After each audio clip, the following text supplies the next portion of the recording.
Kwanza ni kuache katika bunge la kitaifa ambapo Waziri Murkomen yupo huko akizungumzia hali ya usalama wa taifa.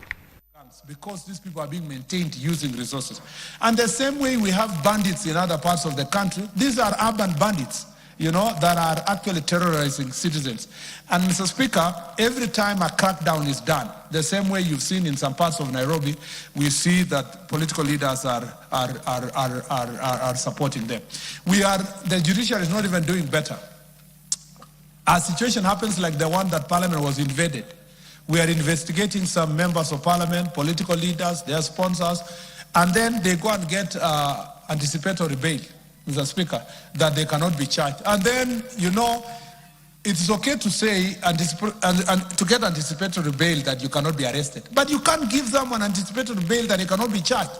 Because if the evidence is existing, that person should be charged. Let the courts weigh the evidence, Mr. Speaker, and determine whether or not that evidence meets the threshold to convict the person. But you cannot deny the National Criminal Enforcement System an opportunity to present that person before court. And the reason why this disease of gangs and goons is persisting, Mr. Speaker, is because they have their own collaborators in the judiciary. And some magistrates are already on standby, Mr. Speaker, to release people who have banned courts, attempted to ban parliament, banned police stations, Mr. Speaker, steal guns, and banned even public facilities, including schools, people's shops, people's markets. So, Speaker, when we said we are going to charge people for terror, we meant it because the Constitution the Anti-Terrorism Act is very clear that if you are carrying out activities that are meant to scare people, wide-scale in nature, including burning of houses, including stealing guns, including, Mr. Speaker, scaring a section of population, you are supposed to be charged for terrorism.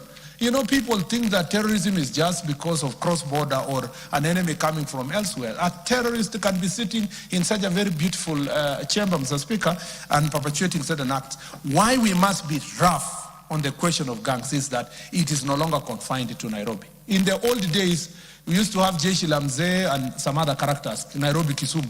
But now villages have gangs. Mr. Speaker, in Kitale, for example, in Saboti constituency, I'm forgetting, we have this gang in, they're called Kapenguria 6, who are operating around Kitale. And you know, invading people's farms and you know all that. We have another gang that is 47 brothers, 42 brothers, operating generally around Western, including in Butere.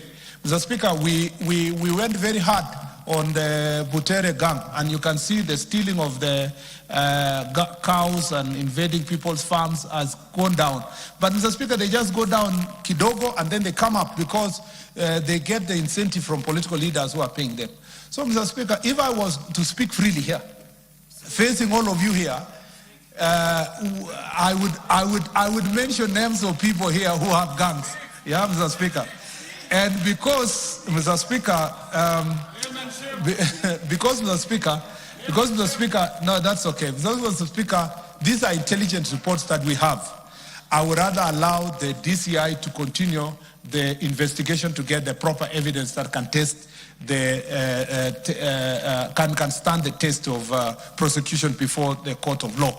Mr. Speaker, if we come for you or on these gangs, please don't think that we are doing it because of political reasons. We are just doing it to save you, because these gangs, when they turn against you in future, you are not going to live a very good life. And I have spoken to some of my friends here personally and told them, please leave that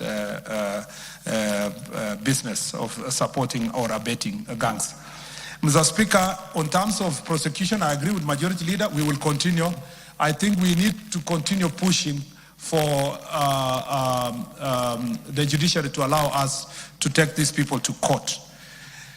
Mr. Speaker, on the question of yes, on the question of yes, I agree, and I need to come back to this house later on the details of what we will do or what we are still doing about the June 25th invasion of Parliament, among others. Mr. Speaker, last statement, let me say this. No politician should come to us thinking that they are coming with clean hands. I see some of them going to issue press statements because his gangs have been overpowered by the gangs of his opponent, you know?